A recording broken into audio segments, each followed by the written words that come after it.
ไม่ใช่ว่าฉันไม่มีที่ไปจึงยอมให้เธอคอยรังแกกันซ้ำ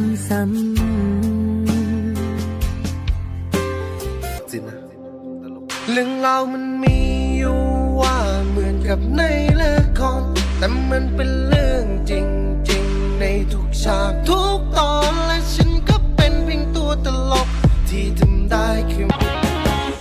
ไม่ได้เจอหลายวันคิดถึงกันหรือเปล่าถ้าจะให้ฉันเดาคงจะเหงาเหมือนกันไม่มีคนให้มองไม่อยากมีคนต่อไปแต่ว่าอยากมีคนสุดท้ายคนที่ยินดีจะใช้หัวใจดูแลกันและกันไม่อยากไม่ได้อยากถามแต่แค่อยากรู้ว่าเธอยังรักฉันไหม